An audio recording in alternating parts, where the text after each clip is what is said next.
Hi, this is Ronya Banks. I'm making a couple last videos with my baby Thomas in there before tomorrow because he's going to leave the earth. He's not doing well. Anyhow, so this kind of brought to mind my feelings about idealism, and I wanted to make a video about idealism. You know, it's not ideal that Thomas is getting put to sleep tomorrow. It's very upsetting, but it's reality. It's what it is.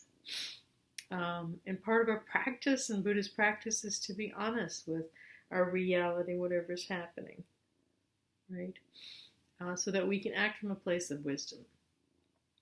Now, when I was a teenager, I was extremely idealistic, and in my early 20s. And I see young people tend to be very idealistic. That's why they're great movers and shakers with things in reality, environment, and because they're passionate and they're, wanting to do great things with their idealism. But at some point, as your practice deepens and enriches, you start to drop idealism and start moving more towards acceptance of how things are. Not stopping trying to change things to a better situation, but not being attached to some idea of perfection of how it should be. So if you're prone to idealism or idealistic thinking, I see it a lot in spiritual circles and in spiritual students, then you will increase your dukkha or suffering potential tremendously. I just want to tell you that. To follow the Buddha in the Buddhist teachings actually is to gain a clear and thorough understanding of the precarious human existence, that it is really rather precarious. We are going to lose our cats and our dogs and people that we love. It happens. So what do? We train our minds to see things as they actually are, to be able to hold whatever is present for us right now. And when we can do that, the mind actually calms down and it starts to see idealism and cut through idealistic expectations. So the untrained mind is a restless mind. It's indeed a great source of amazing suffering. It's also almost constantly craving for satisfaction, for external objects, for more money, a more comfortable or more beautiful house or possessions. It's craving beautiful sights, beautiful smells, beautiful tastes, beautiful sounds, perhaps fame, control, power. It seeks contentment. Basically, that's what it's doing. So this is an unconscious problem. And when it's not seen, this restless mind is not seen, it can get caught up in trying to set up or create the, quote, perfect life, the great partnership, the wonderful children, the amazing career, the perfect boss, the perfect spiritual community, and the perfect spiritual teacher. And this is a discontented mind.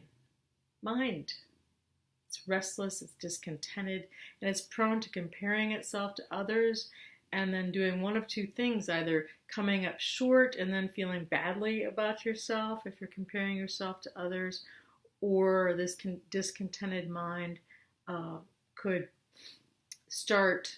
create this idea of safety or a sense of belonging or wanting to unconsciously create that sense of safety. And oftentimes what people will do in order to feel more safe is they'll create this conceptual ideal framework in their minds and then try to make it happen in their lives, right? And then when things don't match up to their ideal, they get upset. Idealistic thinking, you want a utopian society, right? With a perfect political system where all people should be served equally. Right? We shouldn't have any injustices in our utopian society. All people should be polite and respectful and sweet and nice to each other. All humans need to be vegan. right? Or whatever ideal we're holding on to. And the only reason I'm bringing this up is because it's a source of great suffering. Because, like I said, when things don't match up to our ideal, then we suffer, right? And not only do we suffer, but we project these ideals onto other people. And then when they don't live up to our expectations, then they end up suffering too, because we tend to judge them or attack them or abandon them, remove our support from their lives, or in some way hurt them, right? So our spiritual practice is about seeing when we're holding on to some specific ideal expectation and then seeing if we can soften around it and let it go.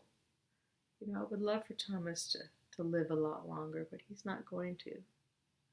So look at when we're projecting our ideal expectations onto others. Abandon those. Right? You know, as a spiritual teacher, I see this a lot. I get a lot of people coming into astral insight meditation,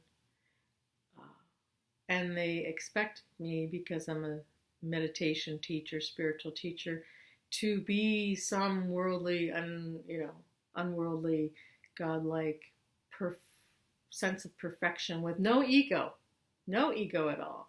And if they perceive any ego or insecurity or any kind of imperfection, then off with your head.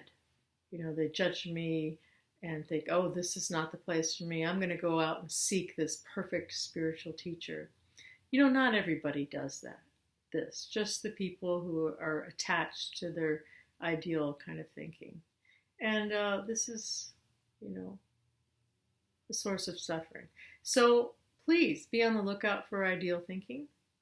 And if it's there, seeing if you can find a middle ground, work towards improving things. You know, when you see that something is unhealthy, maybe addressing or talking about things, but giving yourself, the world, everyone on this earth a break and quit holding everyone up to these ideals.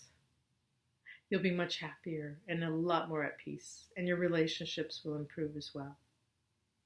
Thank you. Bye.